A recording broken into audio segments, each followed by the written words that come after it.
wawekezaji au jamii kwa ujumla, hivyo yameidhinishwa rasmi. Naamini hapa sasa tu tunaelewa kwamba katiba iliyoidhinishwa, serikali inaamini kwamba imejiridhisha kuwa marekebisho haya hayahatarishi usalama, kuvuruga amani miongoni mwa wanachama au hayavurugi ile hali ya uwekezaji. Inaweza ukawa uwekezaji uliowekezwa au utakao kuja kufanya nini, kuwekezwa. Kwa hiyo imeangalia engo zote na kujiridhisha kuwa sasa inaidhinishwa rasmi kwa ajili ya kuendelea na mchakato. Maboresho yaliyofanywa. Miongoni mwa maboresho yaliyowasilishwa kwa klabu na kuidhinishwa, cha kwanza ni kuweka tafsiri sahihi ya Simba Sports Club Company Limited kuwa ni kampuni iliyoanzishwa kwa mujibu wa sheria ya makampuni itakayoshughulikia shughuli za kibiashara za kiutendaji za klabu, huku umiliki wake wa hisa ukiwa wa ubia kati ya baraza la wadhamini la klabu ya Simba kwa niaba ya wanachama na wawekezaji kwa mujibu wa sheria na maamuzi ya halali ya mkutano mkuu. Katiba hiyo imeweka bayana kuwa hisa za klabu zitamilikiwa kupitia baraza la wadhamini kwa niaba ya wanachama. Katiba hii pia imeimarisha muundo wa baraza la wadhamini lenye wajumbe wasiopungua kuanzia 5 hadi 7 watakaomiliki na kukumiliki au watakaomiliki na kusimamia mali za klabu ya Simba kwa niaba ya wanachama. Kuweka wazi kuwa mkutano mkuu ndio chombo chenye mamlaka ya kudhibiti uteuzi na kuondoa wajumbe wa baraza la wadhamini.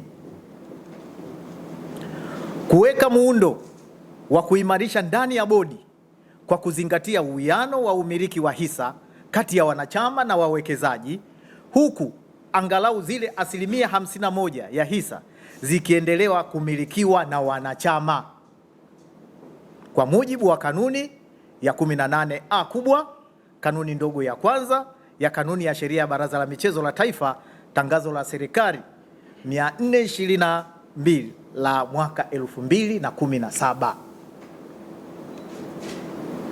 Ni muhimu kusisitiza kuwa muundo huu umeboreshwa ili kuendana na uwiano wa umiliki uliokwisha pitishwa na mkutano mkuu na si kuanzisha mfumo mpya wala kubadili maamuzi ya wanachama.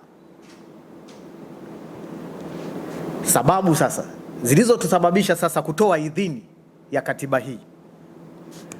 Kutokana na maelezo haya hapo juu niliyoyaeleza, ofisi ya msajili imetoa idhini ya marekebisho hayo marekebisho hayo imetolewa kwa sababu zifuatazo.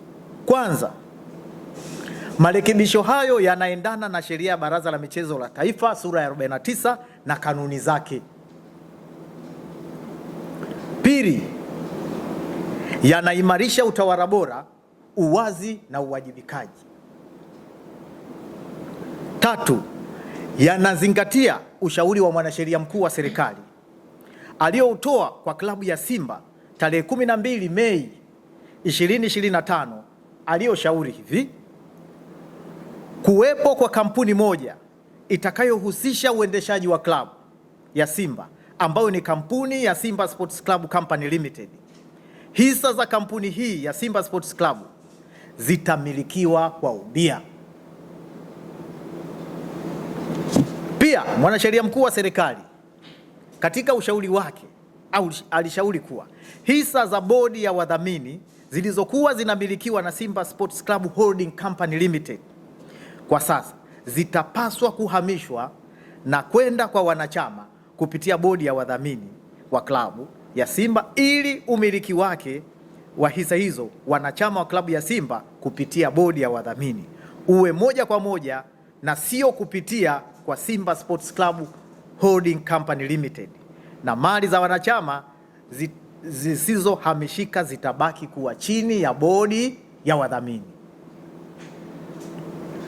Pia ushauri wa mwanasheria mkuu wa serikali alitoa kuwa katiba ya klabu ya Simba toleo la 2018 ifanyiwe marekebisho ili kuondoa mikinzano na mapendekezo yaliyopo kwenye ushauri wake, ikiwa ni pamoja na ule ushauri ambao ulikwamisha mchakato kukwama.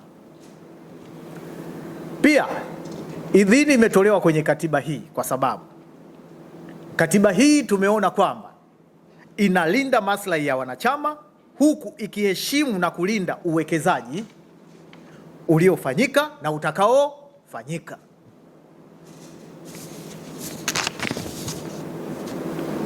Pia katiba hii imeidhinishwa kwa sababu katiba hii tumeiona kwamba hailengi kunufaisha watu wachache, bali kuweka uwiano wa haki kati ya wanachama na wawekezaji. Naomba kusisitiza hapo, katiba hii imeidhinishwa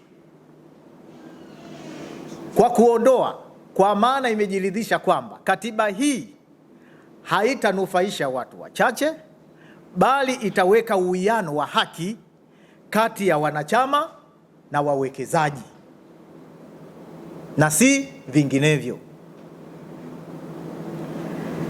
Katiba hii tumejiridhisha kwamba imeondoa changamoto zote za kisheria na za kiutawala zilizokuwa zimekwamisha utekelezaji wa mchakato huu, hususani masuala yanayohitaji uoanifu wa matakwa ya taasisi za serikali ikiwemo Wakala wa Usajili na Ufilisi na Udhamini LITA, ambako mchakato huu ulikwama kule kwa sababu ilihitaji kwamba klabu ya Simba bado inahitaji kuwa na bodi ya wadhamini, na pia Tume ya Ushindani FCC, ambako kule ilikwama kwa sababu ilionyesha kwamba ile Simba Sports Club Holding Company Limited ilivyokuwa imeundwa ile kampuni, hadhi yake iko sawasawa na bodi ya wadhamini.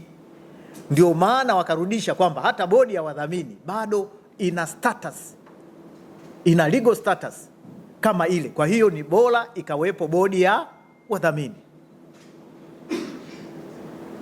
Katiba hii pia tumeona imezingatia misingi thabiti ya usajili, umiliki na usimamizi wa mali kwa kuzingatia sheria za nchi.